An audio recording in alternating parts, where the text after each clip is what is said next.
Hello, my friends, and welcome to 5 for the Future for this week, the week of April 15th.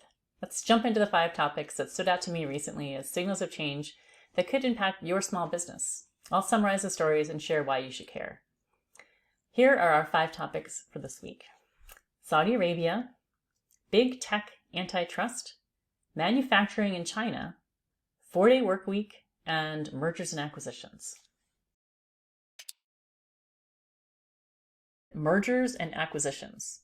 According to the Wall Street Journal, a wave of mega deals is underway, which could signal a rebound of merger and acquisition activity, which is itself a signal of an improving economy and greater openness to traditional lending. M&A deals include Capital One buying Discover and Home Depot buying a roofing distributor, as well as a recent large acquisition from software firm Synopsys. In fact, total deal activity in the U.S. is up 130% from last year. But JP Morgan is doubtful of this M&A wave, expressing concern that the regulatory environment might slow things down, meaning the U.S. government cracking down on mega mergers due to antitrust concerns, as mentioned in the previous story. So what does this mean for you and your small business? M&A activity can be a sign of a good economy, but it's also a reminder to small businesses about the potential for your own M&A activity. First, did you know that the SBA is making it easier for you to buy an interest in another business using an SBA loan? This makes it easier to acquire a business over time, keeping on the owner before they transition out. Not only that, but MBA students are starting to realize the value of buying an existing small business to run, rather than trying to fight their way through the hierarchy of big tech while being constantly threatened by layoffs.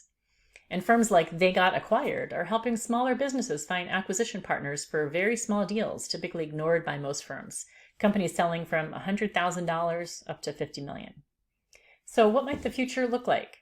According to the U.S. Census Bureau, over half of U.S. business owners are age 55 and over.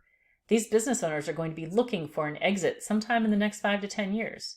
That could likely lead to a great deal of acquisition activity in the world of small businesses. And that's just based on retirement planning.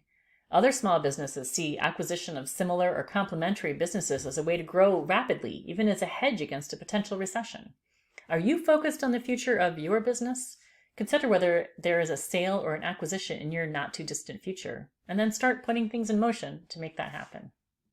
And that's it for this week. Thanks for watching. I hope these 5 topics and my take on them get you thinking about how these signals of change could ultimately impact your small business. Join me again in 2 weeks. And thanks for being here today.